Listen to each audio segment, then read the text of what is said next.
मेरे प्यारे छात्रों, आज इस वीडियो में मैं आपको बताऊं कि बॉडी टेम्परेचर के आधार पर जीव दो तरह के होते हैं। कुछ ऐसे जीव होते हैं जिनके शरीर का तापमान वातावरण के तापमान के साथ परिवर्तित होता रहता है। ऐसे जीवों को कोल्ड ब्लडेड एनिमल्स अर्थात शीत रुधिर वर्ग के जंतु कहा जाता है। इस शीत रुधिर वर्ग के जंतुओं के शरीर का तापमान वातावरण के तापमान के साथ परिवर्तित होता रहता है। आप देखते होंगे कि जब बहुत अधिक ठंडक पड़ती है अथवा बहुत अधिक गर्मी पड़ती है, उस समय सर्प, बिच्छू, मेढक और बहुत सारे कीट पतंगे, छिपकली, गिरगिट इत्यादि नहीं दिखाई देते हैं। क्या वह मर जाते हैं? नहीं, वे ऐसे सुरक्षित स्थान पर रहते हैं जहां से उनकी जीवन की जैविक क्रियाएं चलती रहे और उनको उस ठंडी अथवा गर्मी से उनके शरीर की सुरक्षा होती रहे। ऐसे जीव जिनके शरीर का तापमान वातावरण के तापमान के साथ परिवर्तित होता रहता है, ऐसे जीवों को कोल्ड ब्लडेड एनिमल्स कहा जाता है। इसके लिए एक विशेष टर्म भी दिया गया है जिसको पोइकिलोथर्म्स कहा जाता है। पोइकिलोथर्म्स कोल्ड ब्लडेड एनिमल्स के लिए एक विशेष टर्म है। और आप देखते होंगे कि तालाब में ठंडक के मौसम में मछलियां तालाब की तली पर चली जाती हैं ताकि बाहरी वातावरण के कम टेम्परेचर के कारण जो पानी की सतह, ऊपरी सतह का तापमान कम हो गया है, उससे उनके शरीर की रक्षा हो सके। जब बहुत अधिक ठंडक पड़ती है अथवा बहुत अधिक गर्मी पड़ती है, उस समय आपको मेढक, सर्प, छिपकली अथवा गिरगिट नहीं दिखाई देते हैं। जब वातावरण का टेम्परेचर उनके शरीर के अनुकूल नहीं रहता है, यानी उनके जीवन के अनुकूल नहीं रहता है, उस समय वह निष्क्रिय से पड़े रहते हैं। और ठंडक के मौसम में वे शीत निष्क्रियता अर्थात एस्टिवेशन पीरियड में चले जाते हैं। और गर्मी के मौसम में, यानी वातावरण का टेम्परेचर बहुत अधिक होने पर, जैसे अप्रैल, मई और जून के महीने में, यह जमीन में 1-2 फीट तक नीचे चले जाते हैं और निष्क्रिय रूप से वहां पड़े रहते हैं। यह उनकी ग्रीष्म निष्क्रियता अर्थात हिबरनेशन पीरियड होता है। शीत निष्क्रियता हो ठंडी में, चाहे गर्मी में ग्रीष्म निष्क्रियता हो, वे सुरक्षित गर्म स्थानों पर अपना जीवन व्यतीत करते हैं। मेढक तो 2-3 फीट तक भूमि में शीत निष्क्रियता और ग्रीष्म निष्क्रियता के समय चला जाता है। उस समय यह कोई भी भोजन बाहर से ग्रहण नहीं करता है। नम त्वचा होने के कारण इसमें श्वसन होता है, लेकिन श्वसन की दर भी कम हो जाती है और शरीर में संचित जो वसा होती है, उसी से इसकी जीवन की जैविक क्रियाएं चलती रहती हैं। उस समय यह कुछ खाता नहीं है। ऐसे ही अन्य जंतुओं में, जैसे सर्प में भी होता है, वह बिल में काफ़ी नीचे चला जाता है और जब बहुत अधिक ठंडक पड़ती है अथवा बहुत अधिक गर्मी पड़ती है, जब वातावरण का टेम्परेचर उनके जीवन के अनुकूल नहीं रहता है, तो वह शीत निष्क्रियता में अथवा ग्रीष्म निष्क्रियता में अपने जीवन का किसी तरह से अपने जीवन की वह रक्षा करते हैं। परंतु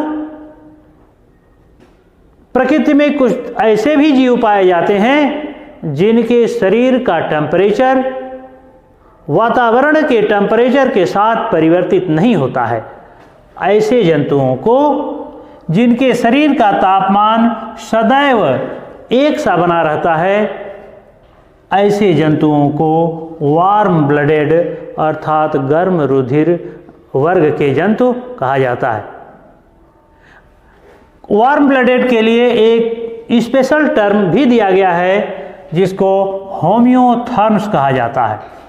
होम्यो मीन्स सेम अर्थात समान, थर्म्स माने टेम्परेचर, यानी ऐसे जीव जिनके शरीर का तापमान सदैव एक सा बना रहता है, ऐसे जंतुओं को होम्योथर्म्स अर्थात वार्म ब्लडेड एनिमल्स कहा जाता है। जैसे सभी पक्षियाँ और सभी स्तनधारी वर्ग के जंतु जैसे मनुष्य, शेर, चीता, कुत्ता, बिल्ली, हाथी, चूहा, खरगोश, गाय, भैंसें, हिरण, यह सभी होम्योथर्म्स हैं। आप महसूस करते होंगे अप्रैल, मई और जून के महीने में जब वातावरण का बहुत अधिक टेम्परेचर हो जाता है, उस समय शरीर से पसीना स्रावित होने लगता है। शरीर की श्वेत ग्रंथियां पसीने का स्रावण करने लगती हैं, पसीना निकलने लगता है शरीर से, और जब पसीना शरीर की सतह पर फैलता है तो उसका वाष्पन होता है, और वाष्पन का गुण आप जानते हैं कि जिस सतह से वाष्पन होता है उस सतह का टेम्परेचर डाउन हो जाता है। अर्थात स्तनधारी वर्ग के जंतुओं में जो श्वेत ग्रंथियां होती हैं, यह गर्मी के मौसम में शरीर के टेम्परेचर को कम करने के लिए अर्थात गर्मी से निजात देने के लिए यह पसीना स्रावित करने लगती हैं। लेकिन आप महसूस करते होंगे कि नवंबर, दिसंबर और जनवरी के महीने में जब बहुत अधिक ठंडक पड़ने लगती है, वातावरण का टेम्परेचर बहुत कम हो जाता है, उस समय आपके शरीर से बहुत अधिक ऊष्मा की हानि होने लगती है। कभी कभी तो ऐसी स्थिति आती है कि शरीर कांपने लगता है और रोंगटे खड़े हो जाते हैं। शरीर कांपने का मतलब कि शरीर कार्य करने लगता है, और कार्य भी एक प्रकार की ऊर्जा है। तो शरीर जब कार्य करने लगता है तो उसमें ऊर्जा बनती है, अर्थात ऊष्मा के रूप में यह ऊर्जा निकलती है और रोंगटे खड़े हो जाते हैं। रोंगटे खड़े होने का मतलब कि उनके बीच वायु के कण फंस जाते हैं और वायु ऊष्मा की कुचालक होती है, जो शरीर की गर्मी को बाहर निकलने से रोकती है। ऐसे स्तनधारी वर्ग के जंतु जो काफी ठंडे स्थानों पर पाए जाते हैं, जैसे पांडा, भालू, इनके शरीर पर काफी घने और लंबे बाल होते हैं। यह बाल भी एक हीट इंसुलेटर का कार्य करते हैं, एक कुचालक की तरह कार्य करते हैं और शरीर की ऊष्मा को बाहर निकलने से रोकते हैं। जब हमें भी ठंडक लगती है तो हम ऊनी वस्त्र पहनते हैं। आप सूती वस्त्र पहने, चाहे ऊनी वस्त्र पहने अथवा रेशमी वस्त्र पहने, सभी वस्त्र का टेम्परेचर एक जैसा होता है। ऐसा नहीं कि ऊनी वस्त्र आपने पहन लिया तो ऊनी वस्त्र का तापमान अधिक होता है, नहीं। ऊनी वस्त्र शरीर की ऊष्मा को बाहर निकलने से रोकता है, और प्रायः यह सलाह दी जाती है कि ठंडक के मौसम में एक मोटा कपड़ा पहनने से बेहतर है कि दो पतले पतले कपड़े पहने जाए,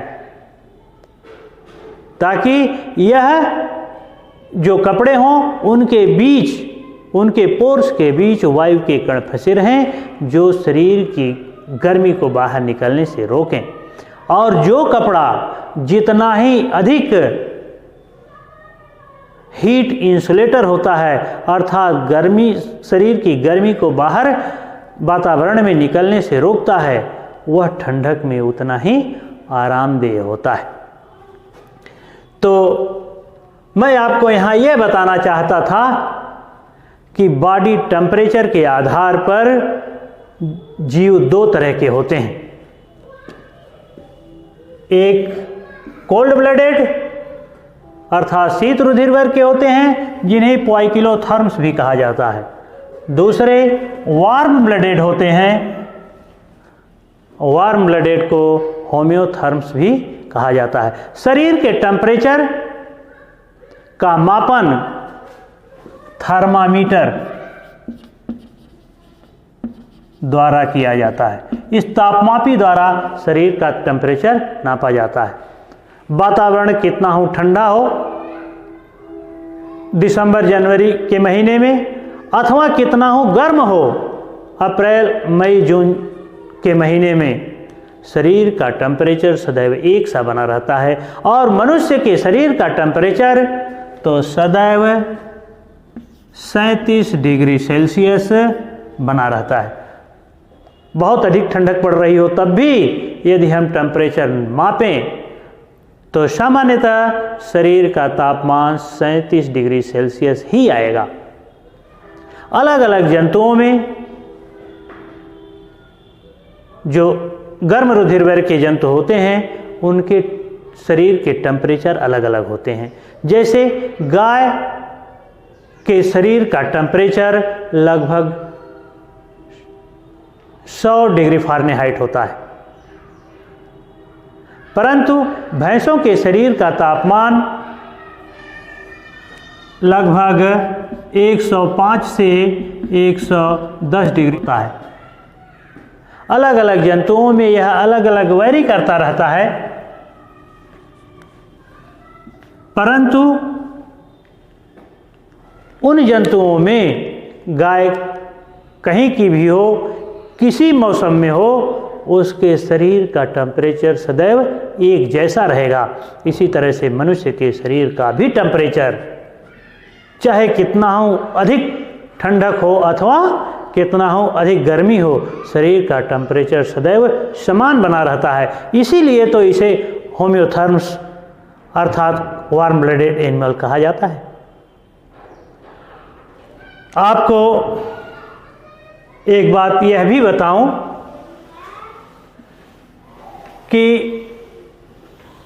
दिसंबर जनवरी के महीने में हैंडपाइप से निकलने वाला पानी स्पर्श करने पर गर्म महसूस होता है,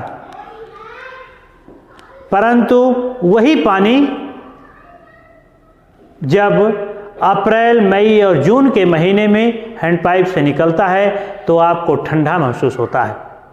कोई वस्तु ठंडी अथवा गर्म क्यों लगती है? जब किसी वस्तु का तापमान शरीर के तापमान से अधिक रहता है तो वह हमें गर्म स्पर्श करने पर गर्म महसूस होती है, परंतु जब किसी वस्तु का तापमान हमारे शरीर के तापमान से कम होता है तो वह स्पर्श करने पर ठंडी लगती है।